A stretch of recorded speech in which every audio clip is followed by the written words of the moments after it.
Hello students, हम लोग कर रहे हैं line charge between two earth parallel conducting plates के लिए बाउंड्री वैल्यू प्रॉब्लम को सॉल्व कर रहे हैं। और इसमें हम काफ़ी कुछ कर चुके हैं। ठीक है, बाउंड्री कंडीशन लगा चुके हैं, फर्स्ट बाउंड्री कंडीशन है ना, सिचुएशंस देख चुके हैं, है ना।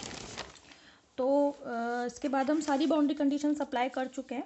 और उसके बाद हमने कल क्या किया था, और दो बाउंड्री कंडीशन हमने लगाई थी। ठीक है, इसके अलावा ये इंटीग्रेशन पे थे अपन, है ना। तो आई होप आप लोग कर लोगे। हो सकता है कि अभी कुछ बच्चे नहीं आए हों इस वीडियो तक, ठीक है, क्योंकि डेली चल रही हैं। तो मैं तो यही कहूँगी कि डेली का डेली कवर कर लिया करो, बार बार कहती हूँ। तो आप कर लेना इस इंटीग्रेशन को। मैं तो इसकी वैल्यू डायरेक्ट बताऊँगी। अगर आपसे नहीं होती है तो कमेंट सेक्शन में बताना। इंटीग्रेशन अगर नहीं होता है तो कमेंट सेक्शन में बताना, फिर मैं उसका सोल्यूशन जो है वो किसी एक वीडियो में दे दूँगी। कोई दिक्कत नहीं है, ठीक है। बाकी हो जाएगा, मुझे पता है, सिंपल इंटीग्रेशन है, कोई दिक्कत नहीं आएगी आपको। एक बार रखना है आपको m इज टू एन, फिर देखना है इंटीग्रेशन की वैल्यू क्या आएगी। और एक बार रखना है m is not equals to n. m is equals to n में बस आप m की जगह n रख देना, तो ये स्क्वायर बन जाएगा। और साइन स्क्वायर को कैसे सॉल्व करते हैं, यू नो वेरी वेल। ठीक है, m is not equals to n है तो क्या करोगे, दो से ऊपर नीचे मल्टीप्लाई करोगे, तो two sine A sine B का फॉर्मूला लगाओगे, है ना। तो अगर आप सही सही करोगे तो सही आंसर आएगा। बाकी आपको सबको पता है कि इंटीग्रेशन कैसे सॉल्व होगा, ठीक है, उसमें कोई दिक्कत नहीं है। चलो, अब जो है अपन आगे इसको कंटिन्यू करते हैं। ठीक है, चलो देखो, ये हमारा नंबर कितना डालो इसको, 15 तक हो गया था अपना, है ना। तो इसको अपन डाल देते हैं इक्वेशन नंबर 16। ठीक है, इंटीग्रेशन की वैल्यू बता देती हूँ आपको कि कितनी आएगी। ठीक है, तो जब m is equals to n है, ठीक है, तब इसकी वैल्यू आएगी आपके पास। ठीक है, लेकिन जब m is not equals to n है तो इसकी वैल्यू आएगी 0। तो इसकी वैल्यू जो है अलग से बता देती हूँ, सिर्फ आंसर बता रही हूँ, सॉल्यूशन नहीं, सॉल्यूशन आप ही करोगे। आंसर क्या है, 0 to a sine n pi y upon a और sine m pi y upon a dy की वैल्यू a/2 मिलेगी। और साथ में हाँ, a/2 मिलेगी if m is equals to n। If m is not equals to n आएगा तो इसकी वैल्यू मिलेगी 0। ठीक है, ये इसका आंसर है। और इसको हम डिस्कस करेंगे अगर आपको प्रॉब्लम होती है तो, बाकी होगी नहीं। ठीक है, चलो इसको अपन कंटिन्यू करते हैं। तो ये वाली तो एग्जिस्ट ही नहीं कर रही, तो इसके लिए तो अपन को परेशान होना ही नहीं है। अपन तो ये वाली वैल्यू रखेंगे, कहाँ रखेंगे, यहाँ रखेंगे, रख दूँ। ठीक है, चलो तो फिर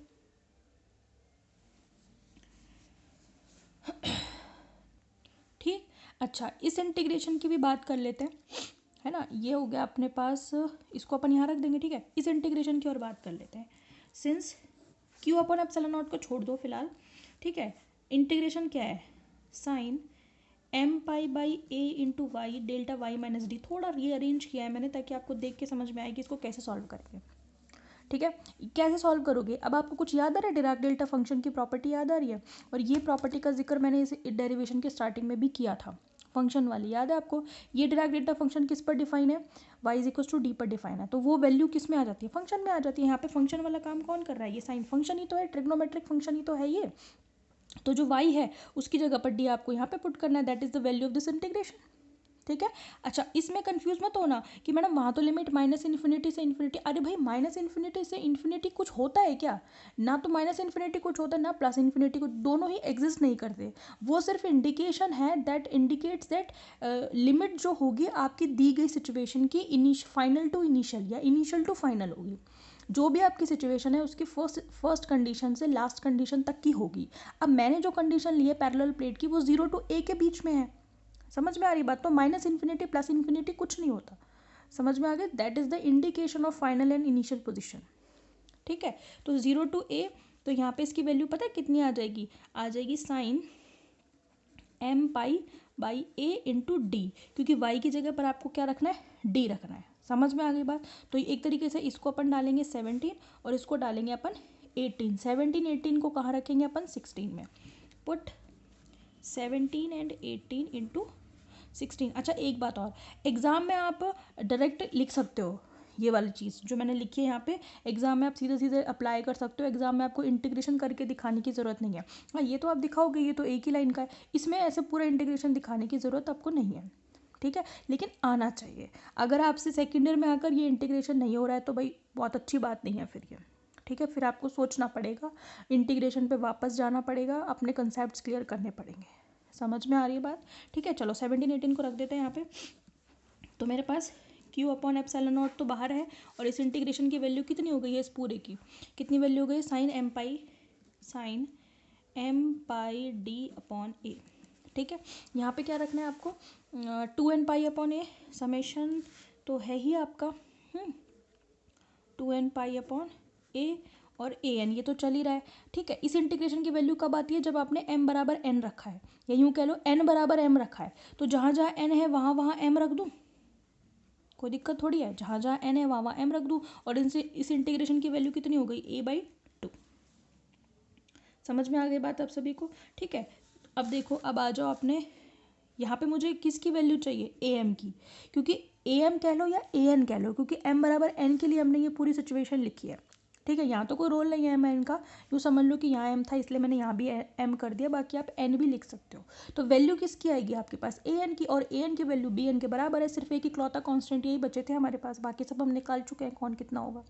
ठीक है, तो यहाँ से आप वैल्यू निकालो किसकी, चाहे तो आप ऐसे लिख दो, since m is equals to n, ऐसे लिख दो पूरे उसमें, for m is equals to n के लिए, क्योंकि हम सभी कंफर्टेबल होते हैं n के लिए। n pi d upon a is equals to आपके पास कितना हो जाएगा, 2n pi upon A N, और साथ में a/2। तो यहाँ से आपके पास ए एन की वैल्यू कितनी आ गई है ना, समीशन है, कोई घबराने की जरूरत नहीं, लगाओ मत लगाओ कोई दिक्कत नहीं आ रही, सबको पता है 1 से इन्फिनिटी होगा n। ठीक है, ए एन की वैल्यू कितनी आएगी, देखो 2 से 2 आपका ये कैंसिल आ गया, ए से ये आपका कैंसिल हो गया, तो यहाँ से क्या बच गया आपका, सिर्फ एन पाई। वो एन पाई कहाँ जाएगा, यहाँ जाएगा उठ करके, कितना हो जाएगा, Q upon pi epsilon not an, मतलब एन पाई एप्सिलॉन नॉट लिख दो या तो फिर, और साथ में साइन एन पाई डी अपॉन ए। ये लो भाई, ये आपके पास इकलौता कांस्टेंट ए एन की वैल्यू भी आ गई, और ए एन की वैल्यू किसी के बराबर है, बी एन के बराबर है, ये हम लोग ऑलरेडी जानते हैं। बात समझ में आ गई? अभी देखो, आपके पास सिर्फ कांस्टेंट की वैल्यू आई है, फंक्शन की वैल्यू नहीं, पोटेंशियल की वैल्यू नहीं आई है। पोटेंशियल कितने कितने थे आपको याद करो, 5 1 5 2 निकाले थे हमने। देखो 5 1, हाँ ये दोनों एक साथ ही लिख रखे हैं मैंने, ये देखो 5 1 और 5 2 बी एन ए एन के बराबर है ना। अगर हमारे पास बी एन ए एन की वैल्यू आ गई तो मैं यहाँ रख सकती हूँ और यहाँ रख सकती हूँ, मेरे पास 5 1 5 2 की वैल्यू आ जाएगी। यही तो हमारा मोटिव था। ठीक है, तो इसको डालो नंबर 19। हम क्या करेंगे, ये 19 वैल्यू 11 में और 13 में जो आपने निकाल रखी है वहाँ रख देंगे, तो हमारे पास टॉपिक हमारा कंप्लीट हो जाएगा। ठीक है, तो आप क्या करोगे, put 11 and 13 into put 19 into 11 and 13।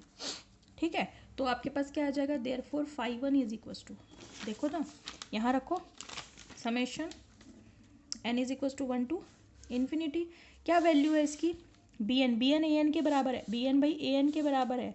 ठीक है, ए एन की वैल्यू मैं यहाँ पे रख रही हूँ, कितनी है भाई, कहाँ गई, Q upon pi epsilon not an, तो इसको बाहर ले लो Q upon pi epsilon naught को, इसका n में कोई वो है नहीं काम, 1 अपॉन एन साइन एन पाई डी अपॉन ए।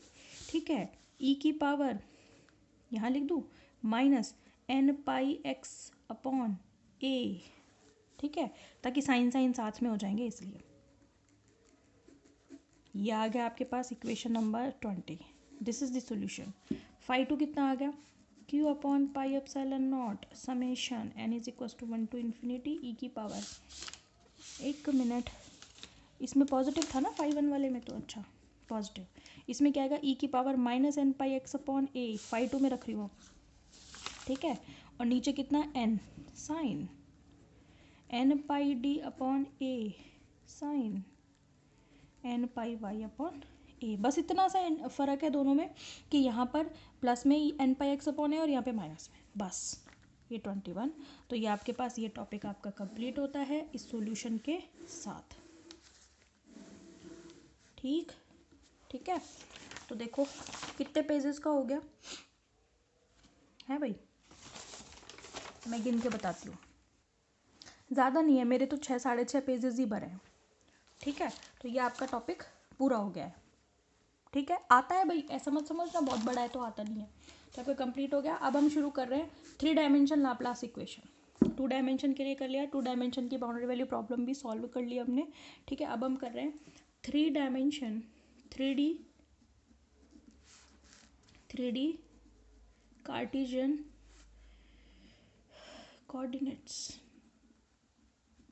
Coordinate Laplace equation.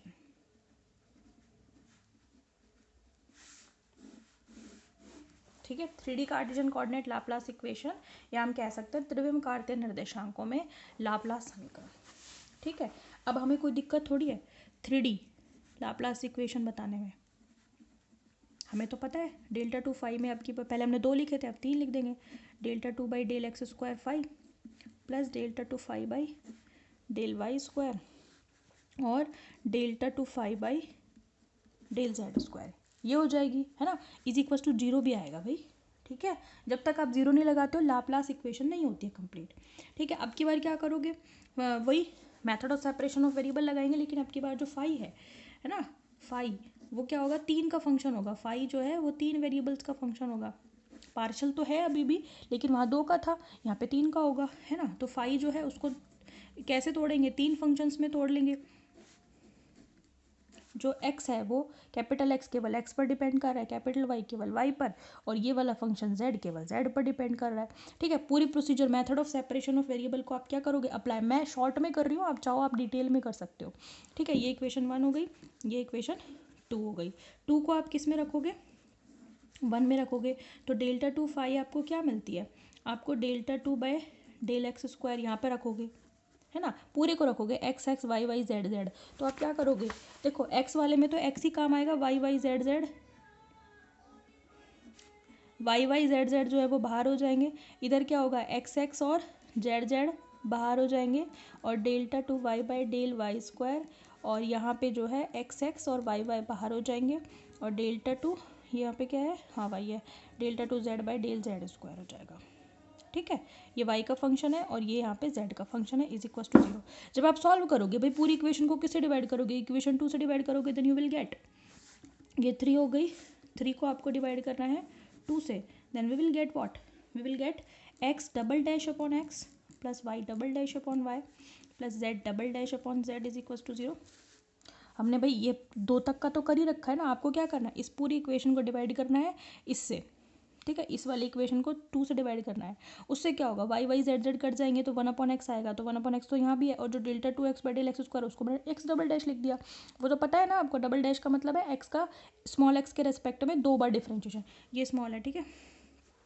समझ में आ गई बात आपको। इक्वेशन नंबर 4, इसका सोल्यूशन क्या आएगा, सोल्यूशन ज़रा बताओ तो, एक्स एक्स कितना आएगा, वाई वाई कितना आएगा, और जेड जेड कितना आएगा, ठीक है। देखो तो ज़रा, हाँ मेरे से ना एक बच्चे ने एक क्वेश्चन पूछा था, नाम तो मेरे को याद नहीं है, फ़ोन भी मेरे पास है नहीं अभी।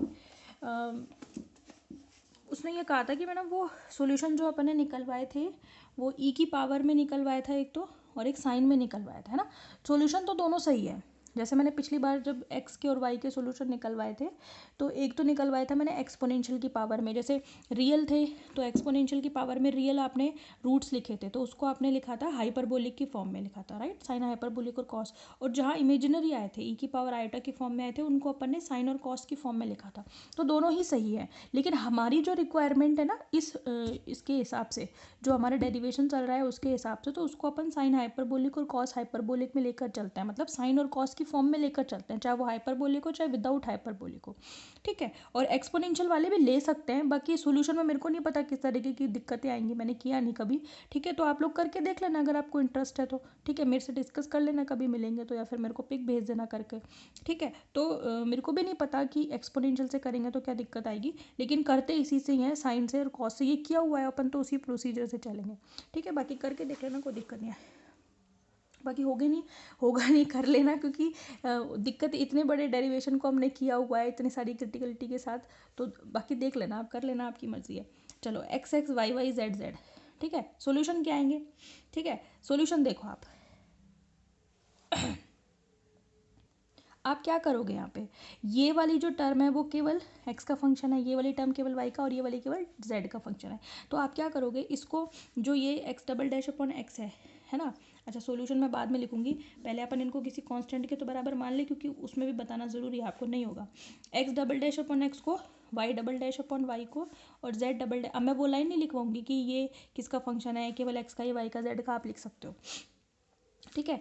तो ये x का फंक्शन है, तो इसको अपन किसी कांस्टेंट के बराबर मान लेंगे। अब हमारे डेरिवेशन की जो सहूलियत है उसके हिसाब से हमने इसको माइनस अल्फा स्क्वायर, मानने को कुछ भी माना जा सकता है, ठीक है, ऐसा कुछ भी नहीं है, कांस्टेंट है। लेकिन पता है क्या होता है, हम एक्सपेरिमेंटली कुछ वैल्यूज़ जोड़ते हैं या घटाते हैं। आपने कई बार देखा होगा कि थ्योरेटिकली जो चीज़ मिली है, जब उसको एक्सपेरिमेंटली देखा गया तो आपने कई ऐसी चीज़ें देखी होंगी जिनमें हमने कुछ ना कुछ कॉन्स्टेंट्स उसमें ऐड किए हैं बाहर से। अब उसका रीज़न तो जो है एक्सपेरिमेंटली ही पता चलता है कि ये पर्टिकुलर चीज़ क्यों जोड़ी है। जैसे अगर आपने लाग्रांज कांस्टेंट का नाम सुना हो, तो वहाँ पर भी एक पर्टिकुलर वैल्यू 1 अपॉन कुछ में है, वो वैल्यू उसके साथ ऐड की जाती है, मल्टीप्लाई की जाती है, ठीक है। अब वो एक्सपेरिमेंटल है। अब ये जो है ये किया हुआ डेरिवेशन है। अब मेरे को पता है काफ़ी के दिमाग में आ रही होगी कि भाई माइनस अल्फा स्क्वायर ही क्यों माने, ठीक है, क्योंकि ये सॉल्व्ड है। क्योंकि हो सकता है किसी ने नॉर्मल कांस्टेंट मान करके इसको सॉल्व किया हो, नहीं हुआ हो, तो उसमें मॉडिफाई करके फिर यहाँ माइनस अल्फा स्क्वायर माना है। समझ में आ गई बात आपको। बाकी कांस्टेंट है इसलिए ऐसे हमने माने हैं और फिर उसमें मॉडिफाई किया हुआ है। तो आपके तो कोर्स में मॉडिफिकेशन के साथ है, तो आपको वही पढ़ना है, ठीक है। इसको हम मानते हैं z double dash upon z को मानते हैं गामा स्क्वायर, ठीक है। अब ये वैल्यू यहाँ रखो, 4, ये हो गई 5, ये हो गई 6, और ये हो गई 7, 5 6 7, 5 6 और 7 को कहाँ रखोगे आप, 4 में रखोगे, तो आपको क्या मिलेगा, minus alpha square minus beta square plus gamma square is equal to 0। इसका मतलब गामा क्या मिलेगा, under root alpha square plus beta square. दोनों को इधर ले जाओ, ठीक है। तो अब सॉल्यूशन इनकी फॉर्म में आएंगे। जैसे इसका सॉल्यूशन निकालोगे आप, ठीक है, तो हम देखेंगे कल एक्स एक्स क्या आएगा, फिर हम देखेंगे इसका सॉल्यूशन क्या आएगा, फिर हम देखेंगे जेड जेड का सॉल्यूशन। आप चाहो तो यहाँ पे alpha square plus beta square लिख सकते हो, ठीक है। सॉल्यूशन देखेंगे हम इसके कल, और फिर हम एक बाउंड्री वैल्यू प्रॉब्लम लेकर चलेंगे 3D में, और उसको फिर बाउंड्री कंडीशन लगा करके सॉल्व करेंगे। Okay, thank you.